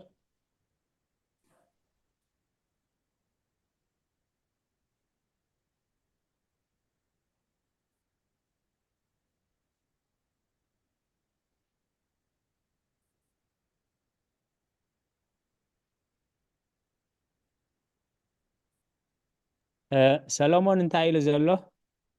ሞት ወህይወት ውስተ እደ ልሳን ኢሉ ማለት እዩ እንታይ ማለት እዩ ሞትን ህይወትሲ ኣብ ኢድ መልሓስ እዩ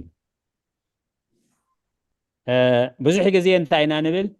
ኣይ ክስተኮ መልሓስ እዩ ኣፉ እምበር ልብኮ ንፁህ እዩ ልብኮ ቁኑዕ እዩ ዝብል ቃል ኣምላኽ ግን እንታይ ኢሉ ኣፍ ካብ መልኣት ልቢ ይዛረብ ኢሉ ኣብ ታሪክ ናይ ሳኦልን ናይ ዳዊትን እቲ ሳኦል ኣብቲ ዓውዲ ኩናት ምስ ተቐትለ ብዙሕ ግዜ ልዕልና ኣለና ዛርእስቲ እዚኣ ከምዚ ተቐትለ ምስ ረኣየ ሓደ ሰብ ሳኦል ንዳዊት ፀላኢኡ ስለ ዝኾነ ንሳኦል ቀቲለልካ እንተይለዮ ዳዊት ማዓርግ ሸምህኒ ኢሉ ስለ ዝሓሰበ ከይዱ ንዳዊት ኣነ ንሳኦል ቀቲለዮ ኢሉ ዳዊት እቲ መንእሰይ ንሳኦል ክቐትሎ ከምዘይክእል ኣርጊፁ ይፈልጥ እዩ ንስኻስ ነቲ ቅቡእ ኣምላኽ ቀቲልካዮ ኢልዎ እወ ቀቲለዮ ንስኻ ቀቲልካዮ እወ በል ከም ቃልካ ክትቅተል ፈሪደ ከም ቃልካ ኢልዎ ማለት ሕጂ ስለ ዝቀተልካዮ ንሞት ፈርደካ ኣለኹ ኣይበሎን ከም ቃልካ ኢሉ ከም ቃልካ ንሞት ፈርደ ስለዚ ዝመንእሰይ ሓስዩ ስልጣን ክረክብ ዝኸኣለ በታ ዝተዛረባ ልሳን ናብ ሞት ኣትዩ ስለዚ ሞትን ህይወትን ኣብ ኢድ መልሓስ ኣብ ኢድ ልሳን ይብለና ማለት እዩ ስለዚ ብንዛረቦ مجمريا نحاسبو نزاربو نحاسبو نزارب بزعبات نحاسبو كاب أملاخ دي بزعبات نحاسبو مسقال እግዚአብሔር مس أملاخ يسمع دي بزعبات زحاسبو زلخو نعاي قراني دي تقمن بزعبات أنا زحاسبو زلخو نخالقوت سبات يقودوهم دي تقمم حجي تقمن انت مثلا الصباح ناي موداتان تاي زين سلستي ان كنحسب ماننت سب زبهالا بمسرت امنتنا مننت سب زبهال سب مني زبهال بزعبات زحاسبو بزعبات زداربو بزعبات زقبرو زينين كان مننتنا زبهالامو بزعبات نحاسبو نعدي دقي من هريو اتي نزداربو قدم منصو مسقال እግዚአብሔር سم كنريو اتن قبرو خالك عكمو እግዚአብሔር يدقفنا حراي كالوت أبزنا لهم معنتي زستنتنايو وي زي برهالنا برهالنا ندليون تلو أنا هيوتي بون حتى في التلاتني برهالي تدلي الراهي وتحبتنا أبتا قصر خلتسي أبتا تنببتنا رأي يوحنس بمعرف إسرائيل عصرت شتسي أتم أخلابات I'm sorry إتم أخلاباتن تنقلتن أمنازراتن قتلتن مملختي طاقوتن نحاسوت زفتوون زقبرون زبلو كلهم قنا أوصائيهم كلهم قنا أوصائيهم كلكوس ما تسكاب أملاخ سوصاتيهم مالديو ولا سكال ترجم على عبت منقست أملاخ وصيوم سنابتنا سيطان إن ملاخت نستدعى لو يدربها يوم عليه Okay thank you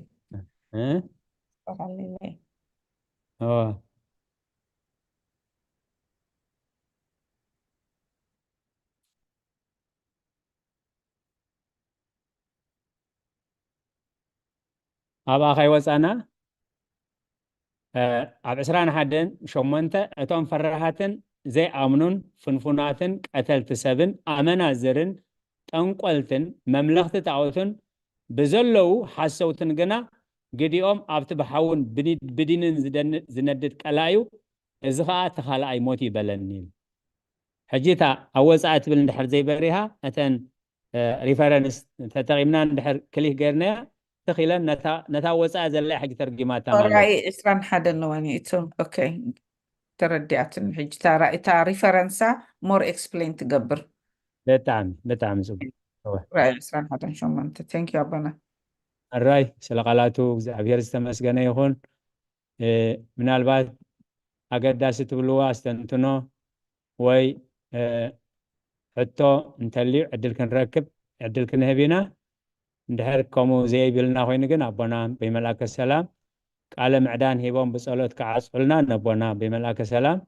نبعود محرت بخبري عدم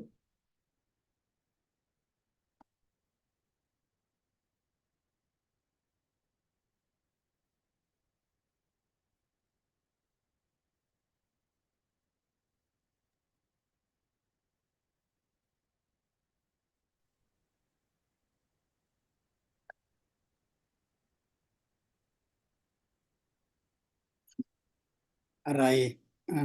أبونا راني لي زمن أقلقلكم يبارخ حونا ديكون قرماي انكو أدحان مساخا زمري ملاختي يسمع لنا سلا زمر كالنا مزمور سلا نزقوا بأزي زتأكم دما ذهب كان حساب أزينا نمسكن يا بهير زمن أقلقلتك يبارخ كلكم أحوات أحات دما كتنببو زتصنحخن كم وين نتي كنمهارو زمسنا زترداكم زستنكمو كتكافلنا زمسكم نخلكم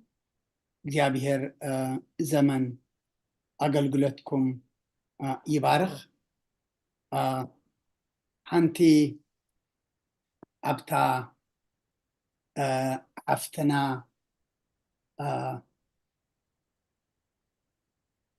رزنت زمصاتا بزعبا توم منكوسات نخلهم ديو وي نبحتاويان ديو زبالتو توم منكوسات قال أبقدام قال دما أبعتي أبرخا كنبر خلو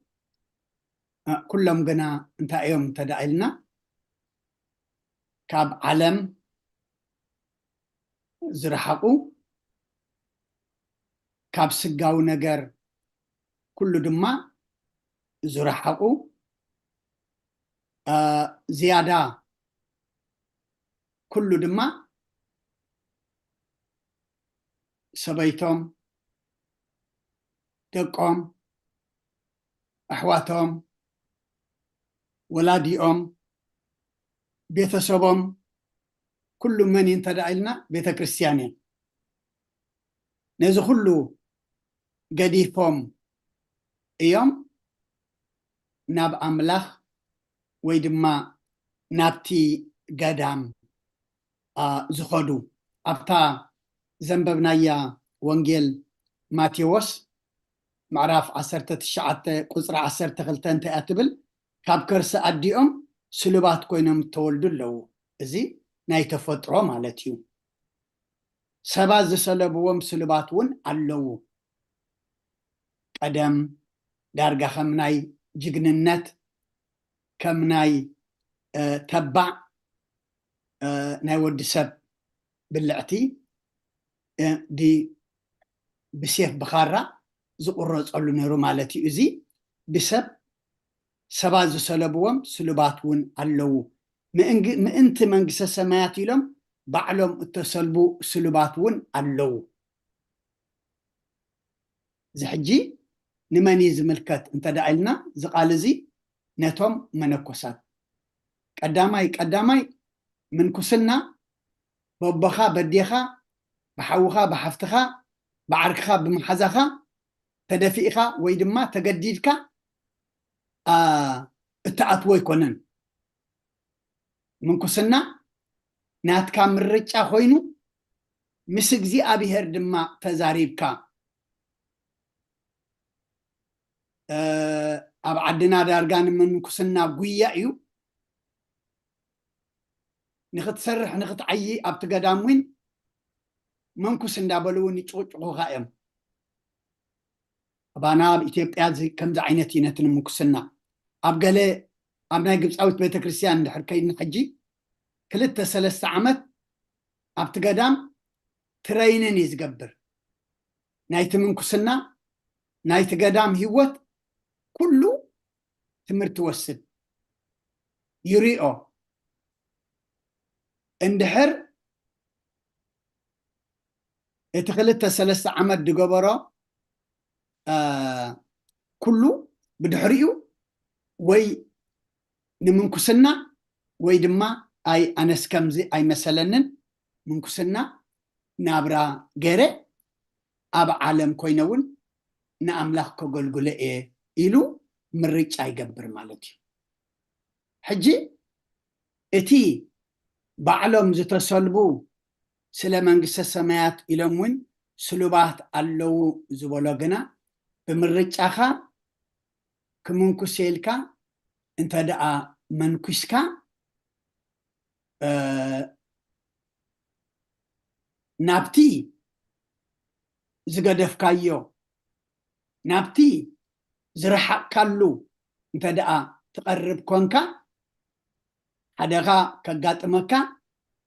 ودقاتون كقاط مكا سلا زخئل تفالالي خاي مالتي أبزي أبونا زبلو قدامات تريسكا أنس زياتو اللو أنا أب دبران قريس عمتن 4 ورحن جيري غرات عمتن 6 ورحن جيري نيري تقدام نايدك نسيان نايدك تبعتين ببينيو تندك نسيو نابت قدام اخلخ آريا قلن تدا أمتين دعرولو أبتجاف قدام كوينانين كله زقبرا بيت كريستيان ناتن نيروان جن تمنا كسات كيدم جن أبو يقلقلو نيرهم مالتيو حجي نمنتا إيو اتقدام كم أصنع أنت دعيلنا سيطان نابت زقرب كاي يكونن زقربكا زقرب كاي ما قريب كاي أخا نابت زرحق كايم كقربكا دلي نابت زي دلا خايو دما دليتي حديرو فتوات وايد ما تمني تحديرو ناوو كودقكا ويد ما كأتوكا سلا زخل بيت كريستيان كابو كترحق كرحقو كم زلوم بعلاتهم سلا منقس السماي إلهم زتصلبو سلبات ون اللو عبق انتاي فوسا يبلو زي مقرابا حدا نجر دما زفتنكا زصاباكا انت دا خوينو انت اخا تقبر زلكا كترحقلو إخا زلكا بزي ناي منكوسات أي زاربون نبعثنا يقربوا زبل زلو غيرنا نحنا وين نبعلنا مستاز توهبتنا مستز توهبنان دك نسيا مست توهبن دك تبعت يد ما مستا زتوهبتنا بقدسنا بنصحنا كنبر كال دما كاينت امت نقولنا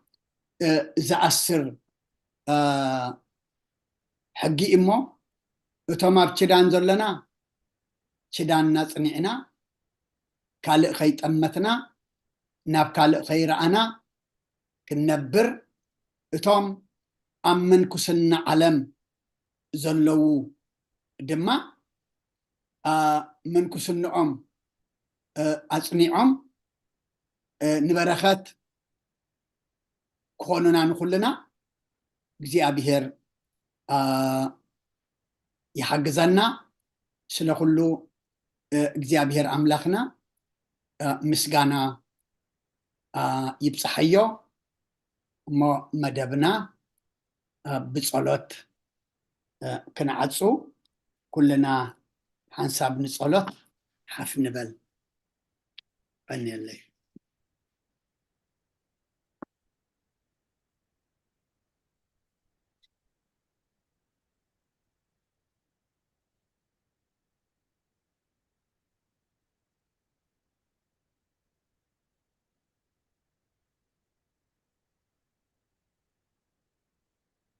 انت سلام زصلى صلاه كم بحدش كلن زحز እግዚአብሔር አብ ጎይታናን መድኃኒታን ኢየሱስ ክርስቶስ من سلام زحمت لكل زخنت قدس بيت كريستيان لمنالنا ኣብ ልዕሊ ህዝብን ምእመናንን ብዙሕ ሰላም ክህብ ንኩሉ ሰላም ስልጣን ዘለዎ እግዚአብሔር አምላክና እዩ من سلام ጸልዩ ሰማያት ትነብር አቦና ስምካ ይቀደስ መንግስትኻ ትምጻእ ቃልካ እምታ ኣብ ሰማይ ከምኡ ድማ ምድሪ ይኹን ንዕለት እንጀራና ሎሚ ሃበና ንሕና ንዝበደሉና በደሎም ከም ዝሓደግናሎም በደልና ንዕሳና እንደገልና ወክፋ ድሕነና እምበር ኣብ ፈተና ይተእትወና መንግስትን ሓይልን ክብርን ንዘለኣለም ናትካ እማ ኣሜን እግዝእትየ ማርያም ናይ ቅዱስ ገብርኤል መልኣክ ሰላምታ ሰላም ለክልኹ ሕሊናኸ ድንግል ኢኺ ብስጋኹን ድንግል ኢኺ ኣደ እግዚኣብሔር ፀባኦት ጎይታ ሰራዊት ሰላም ለክልኹ እስኺ ካብ ኣንስቲ ብርክቲ ኢኺ ፍረ ከርስኩም ልኹ وملئت تصقى እግዚአብሔር ምሳኺ وفسት ደስ በልኪ ኃጢአትና ክሰርየልና ነፍት ወድኺ ኢየሱስ ክርስቶስ ምንታና ምሕረት ለምንልና አሜን ኮኑ ሁሉ እግዚአብሔር ልብነካን ማልደካን ኣለና ኮኑ ሰላም ሰላም ሃበኒ ሁሉ ይብቃና ከመ እግዚአብሔር አጥሪየና ጸጋኻው ነፍሰልና ደካን ንፈልጥ ባዕዳ አምላኽ ይብልና ቅድስምካ ንሰምን ንጽውዖን ኣለና ኣብ ሰማያት ዘለኻ ንስኻ ሰላም ከዓብ ነፍሲ ኩልና ሓድር ኣብዛ ዓለምን ዝወንባርና ብሰላም ሓሉ كلهم مرحتن سبب السلطان بقدس سمك سلام حبهم أبزريانا نزلوا مكوين تعذاب كأمخرا أما إتاونا متانا نزلوا قراوتنا بكل سلام حلوهم ودون بعنعون كنبرن هوات كنبرن كل سنة يملكوا دما نعخاني زيابير بمفرح بحياونات كنلكبن كرساس مسؤول اسمان فس كدسن سجانان صنعاتن بؤزل لك لمن كل سعن زل علم علم آمين قدس قدس قدس زيابير أملخنا سلا كل تمسكن سلا زقوبة أزن سلا زامعات زيان سلا زاسعة زيان سلا ناب زقوبة أزن كنساتف عدل ذهب كانان كبر المسكانان نعخا يكون زقوبة أزي بمنفس أعبيو ناب سماي زت أمتنا أبتزل علماوي قبائل قدسان دما نخلنا زت أمبر قبرلنا أملاخنا اتن مهارو اتن فلطو زلنا قالكا مقد خافليتو نعخا خفلطنا أباخا خبصحنا نسخ حقزنا قالكا فليتنا نعخا تزي فليتنا قالكا فليتنا مقد خافليتنا نبخا تزي قريبنا قالكا بمفلاط فردنبر دحنات يبلون مو اتنفلط قالكا فرادينا زي كونس أصدقنا قز كادما زرئينا كخون كم قالكا خنبر أملاخنا نسخة حقزنا قدس እግዚአብሔር أملاخنا نصومو زلنا صوم دما سخات ريوس سخات تقبلو صومن صلوتن سبايان غبرالنا سخا اتولدلو لبي زدالو صوم غبرالنا برهان الدت كادما بدحان سلام ابصحنا زي جميرنا يو زلنا عمد دما بسمكا جميرنا بسمكا خنفصمو بساخا جميرنا بساخا خنودو دما مسخ حقزنا قدس እግዚአብሔር أملاخنا زمان تلويتو زمان تحدثو كنبل انتدى أخوينا كم تقالكا اتسناين قنوعن فقاد أملاخ انتاي مخانو من انت ختفلتوس بمحداس حسابكم تلوت انبر نزع علم زئا أي تمسلوا زبالكانا بمحداس حسابنا انت تلويتنا إن أنا حدش عمت حدش زمن زبهالمو بتحساسبانا كل نجرنا أملاخنا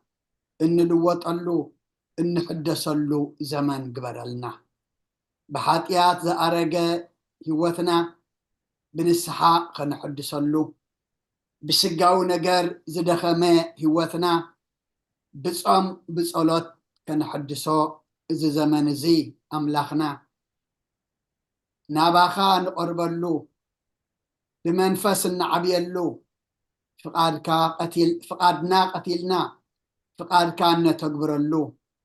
حسابنا قديفنا بحساب كان نمرحلو زمن قبرلنا الزمن كتكملنا زي كونس نحنا الزمن كنتكملو نسخ حقزن زخلو أب علمنا نريئو نسمعو زلنا دما مزد تودع عمت ودعلنا مز حدش عمت أملاخنا حدش عواجه محرتك سلامك هبنا نتتهبنا دما كما يقرنا خم نحزو دما مستير كان طبب كان قلت ألنا سيئنا زي كنا نتذهب كان ناس عن محزوئنا أبدو خلو نودق زلنا ما أملاخنا نتتبنا خلو كما يقرنا خم نحزو دما مستير كا قلت ألنا نزوم البحري أبز السالستي طريقهم تحيلهم يوتهم سئنهم زلو أحواتنا حاتنا عبيتهم نعشتهم أسماتهم نسخات فلت إخامو سقومي وحيد أتبحرمو نفسهم تقبل أبتبحري زي أبابهم أبتبحري زي أويوو أبتبحري تسقيوو رئيخ أملاخنا نفسه معرف كل حزن دما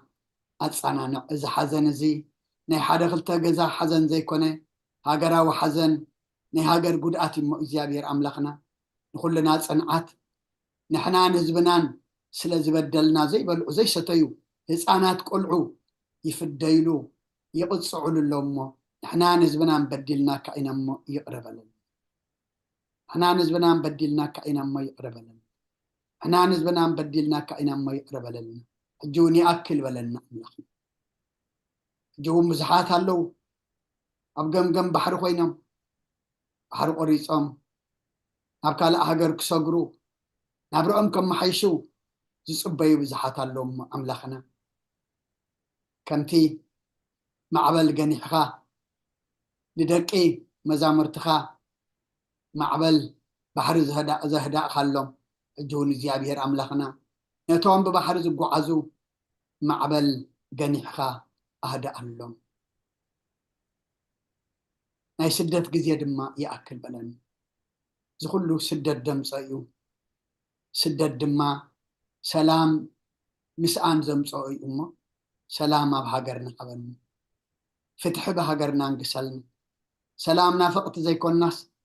سلام استمقرتخن كون أملاخنا السحاق ذنا سلا سلام كنت لنا عنا دما أملاخنا ناي تقهات منفس عدلنا بحمام زلو فوسلنا بحزن زلو صنان علنا تجنقهم زلو رهولهم طميم زلو نسعيهم بسقاب نفسه تأسف تحيهم فحز ولد ما أكبهم أبزا ساعة زيئة أب إهنتا أب سقاي أب مكرا أب چنك زلو ولهم مسرف طرلهم ولدنا يوم كلهم أوداتهم أولدهم عبيتهم نأشم بارخلنا نأخذ خونو قبرلنا تولد كله يحب سلنا نأخذ يكون يتحابنا في رمز اللو دحن يتولنا كشم زلو دحن ملسلنا نادينا قدس رنجل مريم ملاد النات بناي ملاأخت ترادع النات بناي نبياتنا ورياتنا صادقان سمايتاتن صلوتاي تفلينا كاب قد جورج السمايت بركات رديت تفلنا سانا زو علكان مسكنكا سانا تحضر دمان معقبكا سماياتنا بربنا سمكاي قدس منكس خاتمصا قد كانت اب سماي كما دما امدري يكون علات انجيرانا لمهابنا أنا هنز بدلهم كم زحرقنا دم بدنا نحسنا ندقلنا وفادحنا نمبر فتنا يتأتون ننقسن حيلن كبر النزال علمنا كائم مأمين هوزت يا مريم بناي قدس جبريل ملا سلام تا سلام لكم حلنا غدن قلي بسقاهون دنقلي أدي جابير صباط كويتا سراوي سلام لكم السغيكا أن السبرختي خفرا كرسخمر وملتا سقا جابير مساخي وفسة الدسبك أتياتنا خسري لنا نفت ودخ إياس كرسس منتانا محرات لما لنا أمين افتحوا ويسري يجزينو عملكن ودان يسكرسس خليك كان سريات قدم ساسي أبس قلت لبرو كساتي برهان أنتم أبي كانت وعيد يكونات رون سايرغوس أنا تبسمكم ونفتانون تهاني يرسي نسبلوان سمات زيو مهار النكسوس مال عصر تخلته زيو مهار النكسوس زيو مهار النكسوس زيو مهار النكسوس زيو مهار النكسوس زيو مهار النكسوس زيو مهار النكسوس زيو مهار النكسوس زيو مهار النكسوس زيو مهار النكسوس زيو مهار النكسوس زيو مهار النكسوس زيو مهار النكسوس كمون بنت أجزتنا مريم مهار النكسوس مال عصر تخلته بنت أجزتنا مريم مكسوس بنت أجزتنا مريم مكسوس بنت أجزتنا مريم مهار النكسوس بنت أجزتنا مريم مكسوس بنت أجزتنا مريم مهار النكسوس بنت أجزتنا مريم مكسوس بنت أجزتنا مريم مهار النكسوس بنت أجزتنا مريم مكسوس بنت أجزتنا مريم مهار النكسوس بنت أجزتنا مريم مكسوس بنت أجزتنا مريم مهار النكسوس بنت أجزتنا مريم مهار النكسوس ጸጋ ጎይታና ኢየሱስ ክርስቶስን ፍቅሪ እግዚአብሔር አቦን ሕብረት መንፈስ ቅዱስን ኣብ ልዕለይን ኣብ ልዕሊ ኩልኹምን ኣብ ልዕሊ ኣብዘ ዘሎናየ ቦታን ቅፅፍን ድርብን ኮይኑ ይውረድ ክብርን ምስጋናን ኣምላኽ ይኹን ኩልኹም ዘመን ኣገልግሎትኩም ይባርኽ ብሩኽ ለይቲ ይግበረልና آمين قال هو تسمعنا بوتاتنا دحن حضورو آمين آمين كلنا قال هو يسمع لنا تصلي صلاة تمهللنا يا مهل الاب كرم እግዚአብሔር عارقو مع زغرر محرت زورر يقبلنا استمهرنا يوت مرتخا ኣብ ልብና ሓዲሩ 30 60 100 ሰናይ ፍረፈሪዩ ክንድሕነሉ ክነብረሉ ከነገልግለሉ እግዚአብሔር ቅዱስ ፍቃድ ይሁነልና خبركم ህዝበ እግዚአብሔር ነዚ ቅዱስ ቤተክርስቲያን ትህቦ አገልግሎት ብጥብዓትን በአንቃድዎን ክትከታተልዎ ዘምሰኹም እቲ ብሕቡእ ዝርኢ እግዚአብሔር ሴተ ጻድቃን ኣስበትሁታን ይኽፈልኩም ከምቲ ኣብዚ ሰዓት እዚ ብድሓነ ሰላም ዓቂቡ ኣብዚ ጉባኤ እዚ ክንሳተፍ ዝረዳእና ዝደገፈና ብድሓነ ሰላም ዓቂቡ ኣብቲ ዝመፅእ ጉባኤ ከዓ ከምዚ ናይ ሎሚ ብድሓነ ሰላም ክንሳተፍ ናይ እግዚአብሔር ቅዱስ ፍቃድ ይኹነልና ሰላም ለይቲ ብሰላም ይራኸበና آمين